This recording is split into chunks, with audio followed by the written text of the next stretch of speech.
오늘 하나님께서 우리에게 주신 말씀은 고린도전서 9장 19절에서 23절까지의 말씀입니다.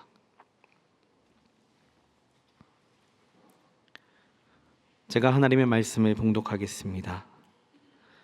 내가 모든 사람에게서 자유로우나 스스로 모든 사람에게 종이 된 것은 더 많은 사람을 얻고자 함이라.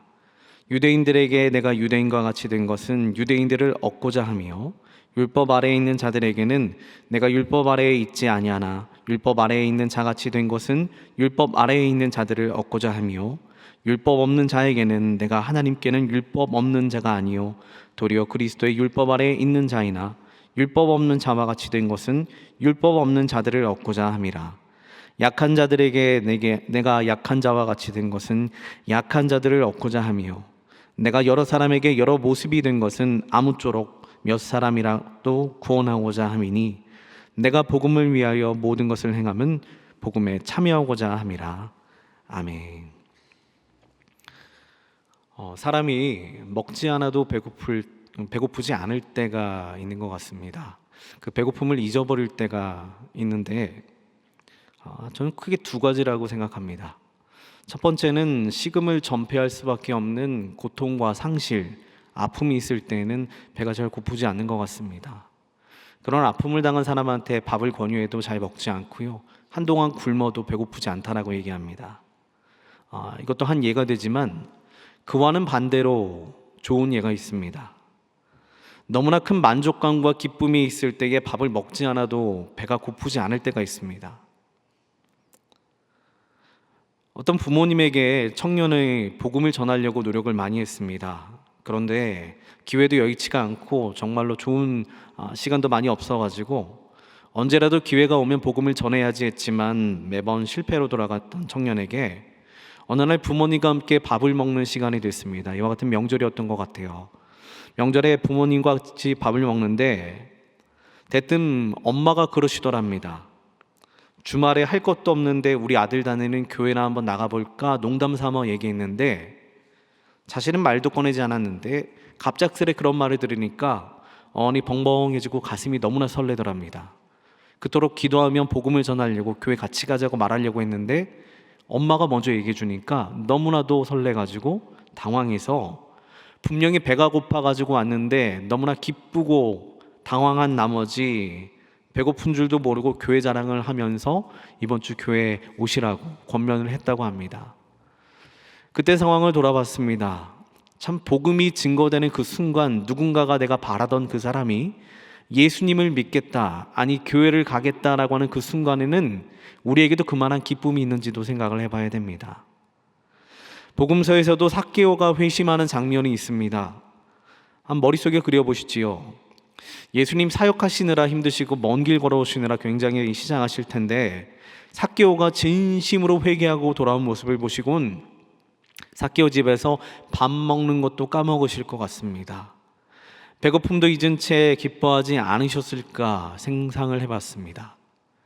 우리도 그와 같은 마음을 가져야 되는 것이 바로 이번 명절 때가 아닌가 싶었습니다. 누가복음 15장 4절에서 6절 말씀을 보면은 너희 중에 어떤 사람이 양 100마리가 있는데 그 중에 하나를 잃으면 99마리를 들에 두고 그 잃은 것을 찾아내기까지 찾아다니지 아니하겠느냐. 또 찾아낸즉 즐거워 어깨에 메고 집에 와서 그 벗과 이웃을 불러 모으고 말하되 나와 함께 즐기자 나의 잃은 양을 찾아내었노라 하리라. 이 말씀을 볼 때마다 잃은 영혼을 찾음에 대한 하나님의 기쁨이 너무나 잘 묘사되어 있는 것 같습니다. 이게 곧 하나님이 가장 기뻐하시는 일이라고 저는 확신합니다. 우리가 신앙생활 잘하는 것도 좋고 예수님 잘 믿는 것도 너무나 좋은데 진짜 하나님 배고픔도 잊어버리고 기뻐하시는 일은 복음 증거하여서 누군가가 돌아오는 겁니다. 우리가 복음 증거함으로 인해 내 주변이, 내 이웃이, 내 친구가, 내 자녀가, 내 부모가 주께로 돌아온다면 우리도 기쁘지만 주님도, 물론 식사는 안 하시겠지만 하나님도 배고픔을 잊은 채 기뻐하지 않으실까? 우리도 그와 같은 마음을 가져봐야 됩니다. 여러분, 우리도 하나님을 참 기쁘시게 해드리는 사람이 되었으면 좋겠습니다. 내일부터 아니면 오늘 저녁부터 명절이 시작되어 한 번쯤은 가족을 만나게 되리라 봅니다. 그런데 혹시 우리 가정 가운데 예수님을 알지 못하는 가족이 있거든 오늘 말씀을 잘 들으시고 꼭 복음의 기회가 열리시길 바라는 마음으로, 진심으로 바라는 마음으로 오늘 말씀을 나눕니다. 혹 압니까? 그러다가 한 명이라도, 이 수많은 사람들의 가정 가운데 한 명이라도 복음을 받아들이고 교회에 나오게 된다면 우리 모두가 주님과 같이 먹어도 배부르지 않은 기쁨을 누릴 수 있게 될 것입니다. 여러분, 우리가 복음을 전해야 하면 선택사항이 아니라 필수사항입니다. 그렇기 때문에 마음에 꼭 새기시길 바랍니다. 우리가 하나님께 기쁨이 되는 것은 선택사항이 아니라 필수사항입니다. 우리가 꼭 해야 되는 일입니다. 그렇기 때문에 오늘 복음을 증거해야 됩니다라는 이야기도 여러분 마음속에 깊이 새기시며 꼭 해야 되는 거라고 기억하시길 바랍니다. 예수님께서 부활 승천하시면서 제자들에게 주신 지상명령, 가서 제자 삼으라, 이 명령은 우리에게 늘 복음 전파에 대한 부담을 줍니다. 그리고 우리가 전해야 될 이 복음은 언제나 천국을 향하고 있습니다. 그렇죠? 천국의 이야기를 포함하고 있죠. 그래서 우리는 복음을 전함으로 천국에 누군가의 손을 붙잡고 들어가야 되는 게 정상입니다. 나만 혼자 들어가는 것이 아니라 내 주변에 누군가라도 같이 가가지고 손 마주 잡고 기쁨을 누릴 수 있는 자가 있는 것이 원래는 정상입니다. 하나님께서 원하시는 바도 그것일 겁니다. 우리가 좋은 곳에 가면은 사랑하는 사람과 꼭 같이 가야지, 맛있는 거 먹어도 같이 먹으러 와야지 하는 게 정상인데, 반대로 복음을 알지 못함으로 인해 고통받는 지옥에 들어가거나 어려움에 처하게 된다면 이는 꼭 우리가 막아야 되는 일 아니겠습니까? 누가복음에서 예수님이 거지 나사로 비유를 하시는데, 거지 나사로는 죽어서 아브라함의 품에 들어가서 있습니다. 그런데 부자는 음부에 들어가서 고통을 당하고 있다라고 이야기합니다. 그러자 부자가 간곡하게 요청합니다. 나사로를 내 아버지의 집에 보내어서 내 형제 5에게 그들에게 증언하여 여기 오지 않도록, 이 고통받는 곳에 오지 않도록 하옵소서라고 이야기합니다. 그러나 이는 불가능한 일이었습니다. 사랑하는 사람과 좋은 곳에 같이 가고 싶은 마음도 마찬가지지만, 반대로 사랑하는 사람들이 우리가 전하지 않아서 함께 천국에 들어가지 못하는 후회가 없도록 말이라도 이제는 꺼내봐야 됩니다. 물론 상대방을 향한 하나님의 크신 계획과 인도하심을 우리가 알 수는 없습니다. 내가 전하지 않아도 누군가가 복음을 전함으로 인해 교회로 올 수 있는 자격과 그와 같은 충분한 하나님의 계획은 있을지도 모릅니다. 그러나 우리는 그저 주신 사명, 복음을 전해야지 라고 하는 그 모든 사명 가운데 한 부분을, 한 귀퉁이를 담당해야 됩니다. 그것이 복음을 전하는 일에 있어서 우리는 충성돼야 되는 이유가 되기도 합니다. 이렇게 말함에도 불구하고 솔직하게 얘기해서 저도 여러분들도 쉽지 않은 일임을 너무나 잘 알고 있습니다. 복음 전하는 게 그렇게 쉽겠습니까? 말이 쉽지요. 오죽하면은 저도 얼마 전 저희 권사님들과 식사할 때에 일하시는 분한테 교회에 오세요 한마디 하고 싶은데 말이 잘 나오지 않습니다. 낯가림도 심해가지고 우물쭈물하고 아예 모르겠다고 밥이나 먹는데 권사님이 대신 물어봐 주셨습니다. 교회 다니시냐고, 소망교회 오시라고. 너무나 기쁘더라고요. 그리스도인이라면 누구나 전도 잘하고 싶겠지요. 저도 마찬가지입니다. 목사도 마찬가지고요. 성도도 마찬가지입니다. 그리스도인이라면 누구라도 복음 잘 증거하고 싶겠지요. 하지만 무슨 말을 해야 될지 몰라 고민되기도 하면서 상대방이 어떻게 반응할지를 몰라가지고 머뭇거리다가 기회를 놓치게 됩니다. 기회를 놓친다는 게 더 중요합니다. 여러분, 이제 앞으로 여러분들 가족 몇 번이나 더 만나실 수 있을 것 같습니까? 숫자를 한번 세보시죠. 1년에 몇 번 만나십니까? 명절 때 2번 만나고 가끔가다 또 한 번 만나고, 많이 만나야 5번, 10번. 점점점 숫자는 줄어듭니다. 카운트다운 하듯이. 그런데 아직도 복음이 증거되지 못했다면 우리는 힘을 내서 이번엔 복음을 증거해야 된다는 이야기를 하고 싶습니다. 여러분, 아무리 우리가 말을 잘한다 해도, 복음에 대한 확신이 있는 사람이라 해도 상대방의 반응에 따라 위축될 때가 있기 때문에 복음 증거가 어려울 때가 있습니다. 그럼에도 불구하고 우리는 복음을 전해야 됨이 옳습니다. 디모데후서 4장 2절 말씀, 너는 말씀을 전파하라. 때를 얻든지 못 얻든지 항상 힘쓰라. 범사에 오래 참음과 가르침으로 경책하며 경계하며 권하라. 어느 목사님의 설교 중에 이런 이야기가 떠오릅니다. 성경을 나눠주며 복음을 전하던 전도자의 이야기입니다.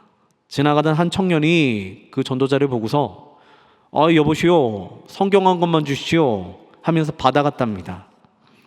그리고 그 성경을 싹 펴보더니 하는 말이 이거 담배 말기 좋은데 하며 담배 마는 데 사용하고자 했다고 합니다. 그러자 이 광경을 지켜본 전도자가 너무나 속상하고 후회가 됐는지 저런 사람한테는 성경 나눠주지 마야지 다짐을 했다고 합니다. 그리고 나서 이 전도자가 1년 후에 어느 조그만 마을을 여행을 하다가 한 집에 들르게 되었는데, 그런데 그 집에서 며칠 전에 아들이 죽었다라고 하는 슬픈 이야기를 듣게 되었습니다. 그런데 이 전도자에게 그의 어머니가 이렇게 말하는 겁니다. 저는 지금 아들로 인해 오히려 큰 위로를 받고 있습니다. 제 아들은 저와 아버지를 위로해 주었고 죽는 순간까지 그 얼굴에 평화가 넘쳤습니다. 그리고 행복한 웃음을 지으며 이 세상을 떠났습니다. 그러자 전도자가 물었습니다. 어떻게 그렇게 할 수 있습니까? 이에 그 어머니가 작은 책을 한 권 내밀며 이렇게 대답합니다. 언젠가부터는 아들이 어딘가서 받아온 성경을 항상 품에 지니고 다녔습니다. 아들의 말로는 담배 피우려고 했던 성경이었는데 우연히 열어보다가 하나님을 알게 되었고 이를 통해 구원의 길을 발견했다라고 말해줬습니다. 전도자는 자신이 후회하며 기대도 없이 전해준 성경이 한 청년을 구원했다는 사실에 감사해하며 더 열심을 다해서 전도를 했다는 이야기입니다. 여러분, 우리도 어찌합니까? 우리 아무런 기대도 없이 전했던 교회 나와라, 그냥 예수 믿어라, 교회 좀 나오시지요 했던 그 말 한마디가 누군가에게 구원이 될지 어떻게 합니까? 또는 하나님의 계획 가운데 이 말 한마디를 통하여서 엄청난 일이 일어날 줄 그 누가 알겠습니까? 이처럼 자신이 없거나 큰 기대가 없어도 우리에게는 전해야 하는 사명이 있기 때문에 전달만 하면 그 역사는 하나님께서 이루어주심을 믿고 전해야 합니다. 그리고 오늘 본문의 배경인 고린도 교회는 고린도전서 2장 3절에서 고백하듯이 내가 너희 가운데 거할 때에 약하고 두려워하고 심히 떨었노라. 고린도 교회는 사도 바울이 아테네에서 전도가 처절하게 실패함으로 전도를 했는데 다 망했습니다. 쫓겨났습니다. 그래서 완전히 전도에 대한 자신감을 상실하고서 고린도에 쫓겨와서 아무런 기대 없이 힘 없이 전했던 그 복음 가운데 세워졌던 교회가 고린도 교회였습니다. 성령님께서 역사하사 복음의 역사가 일어나 하나의 고린도 교회가 되었다라고 고린도전서 2장은 다음과 같이 고백합니다. 내 말과 내 전도함이 설득력 있는 지혜의 말로 하지 아니하고 다만 성령의 나타나심과 능력으로 하여. 자신이 없음에도 불구하고 복음을 전했더니 하나님께서 복음의 열매를 맺게 하셨다라는 이야기입니다. 이는 우리에게도 소망이 되는 얘기 아니겠습니까? 소망이 되는 하나님의 약속이 아니겠습니까? 힘 없이 계획 없이 어쩌다가 절망 가운데 안 될 거 뻔히 알면서도 같이 교회 가자, 이 말 한마디가 누군가의 귀에 들어가고 마음에 떨어진다면 성령님께서 역사하시어 우리 가정의 교회를 세우실지 그 누가 알겠습니까? 이보다 더 근사한 소망이 어디 있겠습니까? 만약 그렇다면 안 먹어도 분명히 배부른 명절 될 겁니다. 그렇다면 한마디의 복음이라도 전하려면 우리는 어떻게 해야 될지 말씀을 통해 지혜를 보여봅시다.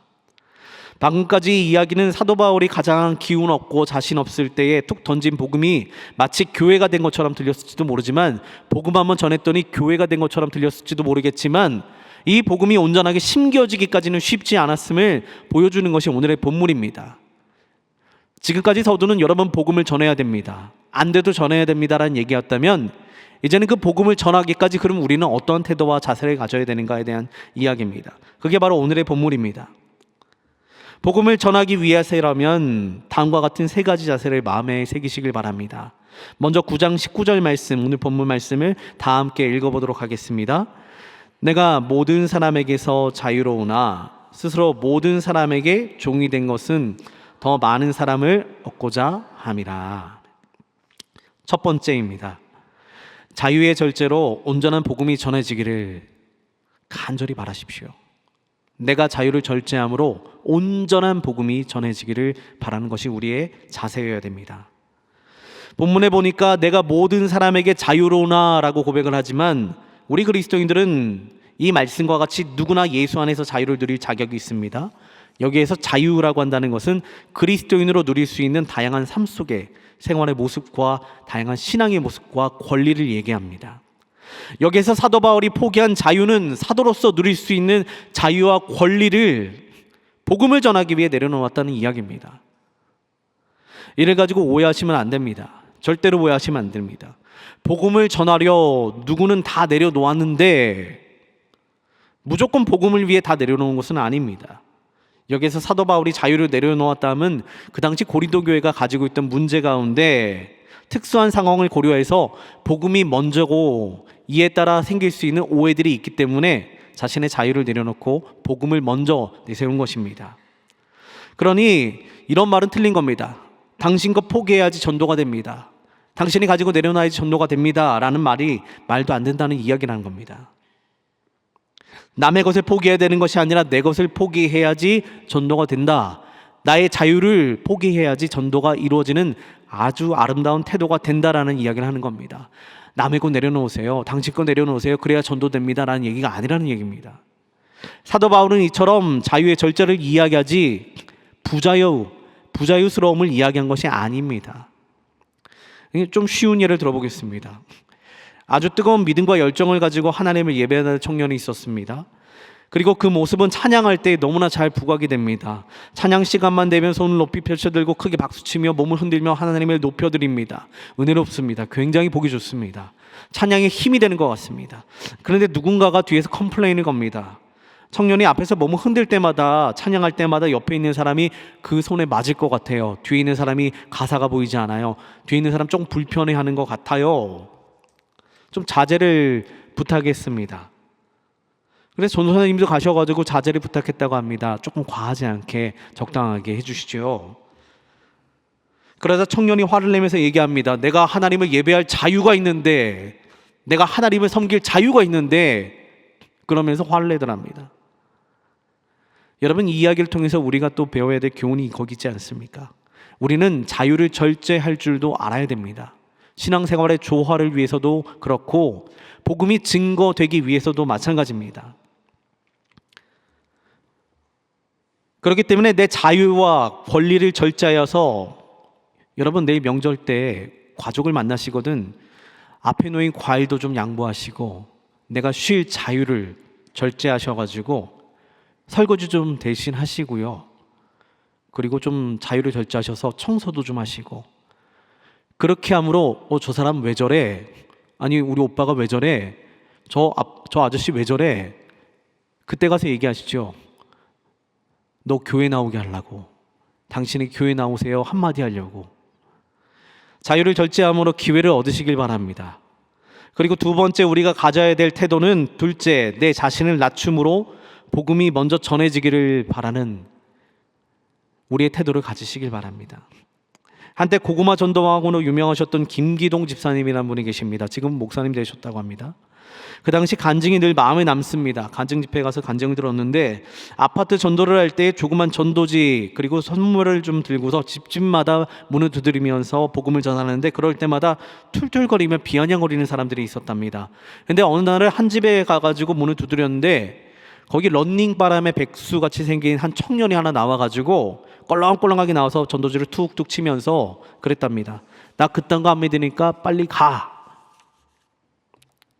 그런데 그 집사님 성격 같아서는, 야, 딱 봐도 내가 너보다 나이가 많고 어디다 대고 반말이 하면서 멱살 한번 잡을 만한데, 화를 내고 싶었지만 그 마음 가운데 한편에는 지금 내가 이 들고 있는 전도지를 저 안에 집어넣어야 되겠다라는 오기가 생기더랍니다.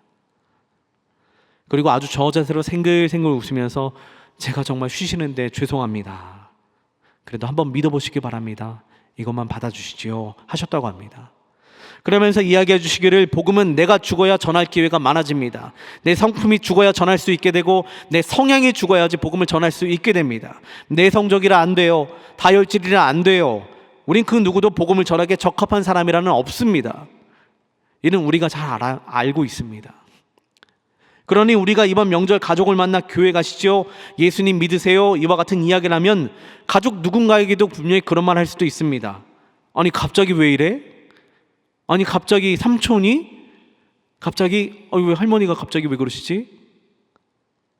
그리고 가장 자존심 상하는 것 중에 하나가, 제가 예전에 많이 들었던 얘기입니다. 아니 네가 목사를 해? 라는 얘기를 제일 많이 들었거든요. 비슷할 겁니다. 아니 갑자기 복음을 전해? 갑자기 교회를 가자고 그래? 여러분 마음의 상처를 입을 수도 있습니다. 하지만 복음을 전하기 위해서는 우리가 가진 것들을 내려놓아야 합니다.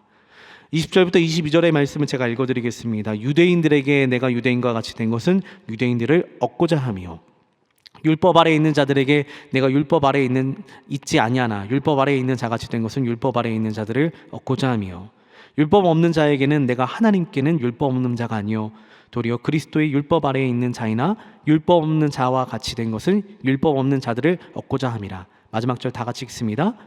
약한 자들에게 내가 약한 자와 같이 된 것은 약한 자들을 얻고자 하며, 내가 여러 사람에게 여러 모습이 된 것은 아무쪼록 몇 사람을 구원하고자 함이니. 아멘.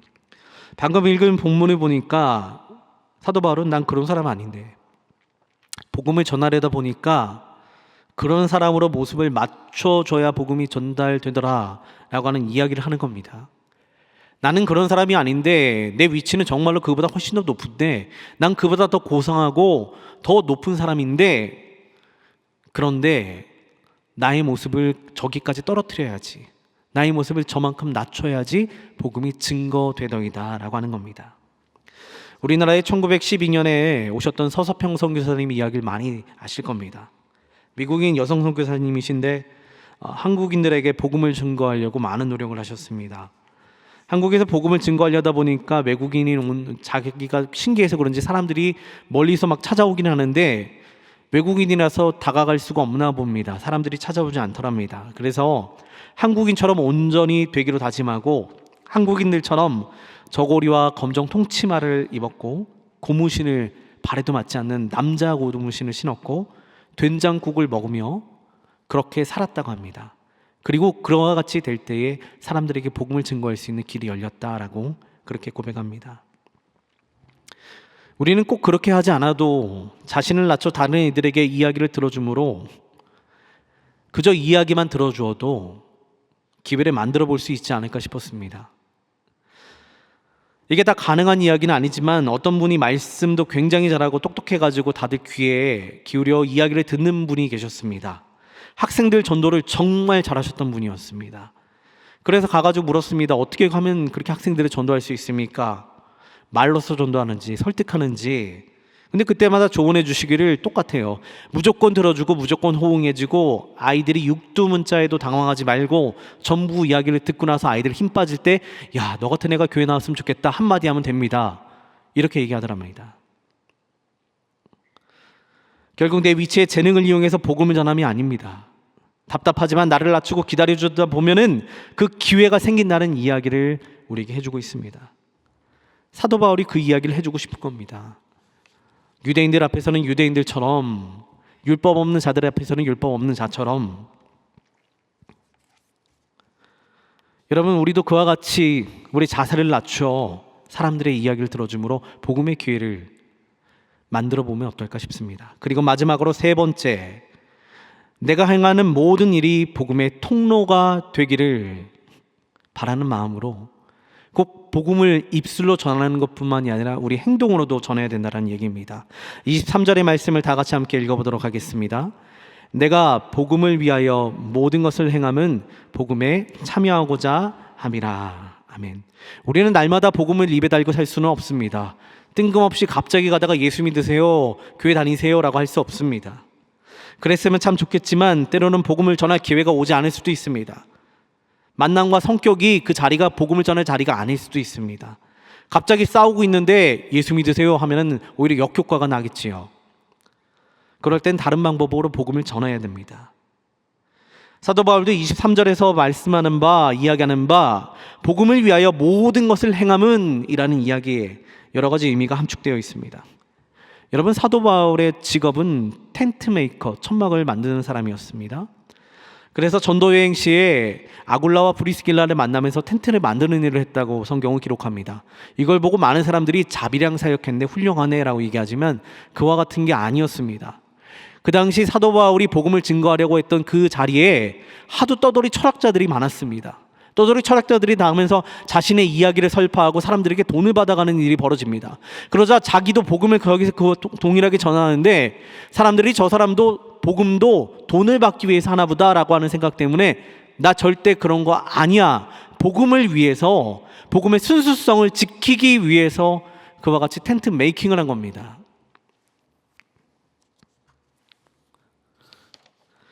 여러분, 우리가 하는 모든 행동이, 내가 일을 하거나 내가 어떤 일을 하는 모든 행동들이 의도가 곧 복음을 증거하기 위해서가 되기를 정말로 간절하게 바랍니다.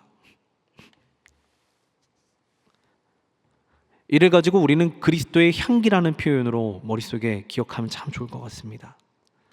예전에 알바 교육을 받을 때 말도 안 되는 사장님의 예화가 하나 있습니다. 아니, 사장님이 이런 예화를 들으면서 좀 친절하라 라고 하는 걸 얘기해 줬는데, 어느 카페에 알바생으로 들어간 여학생한테 사장님이 맨날 부탁했대요. 한 가지만 너에게 부탁한다. 한 가지만 부탁한다. 일이 힘든 것도 알겠고 장사가 잘 될지 장담은 없지만 무조건 알바 끝나고 교대할 때, 나갈 때에는 억지로 밝게 웃으면서 신나게 나가렴. 그래서 알바가 갈 때는 무표정을 있다가, 알바할 때는 굉장히 힘들게 있다가, 알바 교대 때는 퇴근할 때는 정말 한박 웃음을 지으면서 그 커피숍을 나갔다고 합니다. 그러자 알바생 맨날 이쁘게 웃으며 나가니까 신기해가지고 사람들이 와서 항상 그 알바생 얼굴을 찾았다고 합니다. 근데 말이 되는 얘기인지는 모르겠어요. 근데 저는 이것이 복음에는 적용이 된다고 봅니다. 여러분, 우리가 항상 웃는 이유, 예배가 끝나고 나갈 때 심울한 표정으로 나가십니까? 아니면 예수님의 이야기를 들었음에도 불구하고 기쁨과 즐거움이 없습니까?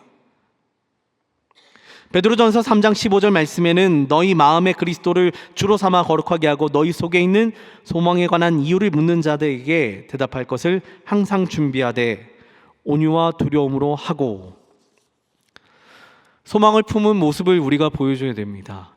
그러다 보니까 내일 명절에 만나는 가족들에게 밝게 웃으시면서 인사도 해주시고요, 어떻게 격려도 해주시고요, 여러 가지 모습을 통해서 복음이 증거되기를 간절히 바라고, 그리고 이 모든 태도 가운데 마지막으로 권면드리고자 하는 말은 절대로 복음 증거하시는 것을 포기하지 마시기 바랍니다.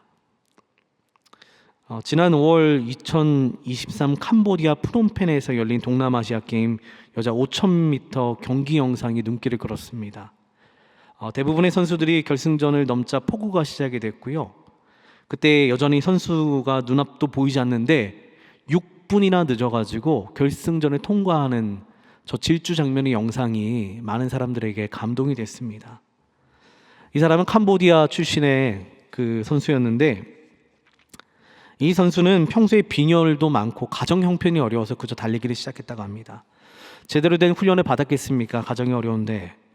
그런데 심지어 경기 당일에도 코치가 출전을 만료했답니다. 나가지 마. 창피당할 거야. 나가지 마. 컨디션이 좋지 않았다고 알려졌습니다. 그런데 악천후에도 굴하지 않고 꼴찌란 부끄러움을 버린 채 포기하지 않고 끝까지 역주를 하게 됩니다. 그리고 그 모습이 영상에 남기고 하루아침에 유명 스타가 됩니다. 근데 더 중요한 건 그 다음 인터뷰였습니다. 인터뷰에서 이 사람이 이런 말을 했다고 합니다.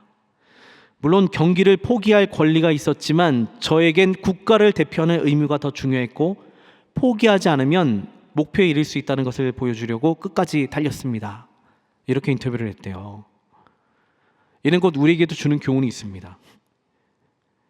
우리도 복음 증거하는 걸 포기할 수 있습니다. 아무도 뭐라고 하지 않습니다. 그러나 우리는 하나님 나라를 대표할 권리가 있고 의무가 있고, 포기하지 않으면 그 복음이 언젠가는 누군가에게 닿을 수 있다는 것을 우리에게 주는 교훈이라고 생각했습니다.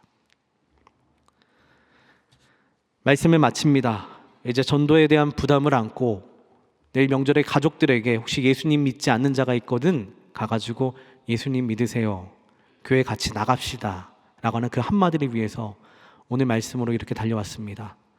포기하지 마시고 복음 증거하심으로 하나님의 기쁨 되시는 여러분 되시기를 주님의 이름으로 축원드립니다. 같이 기도하겠습니다.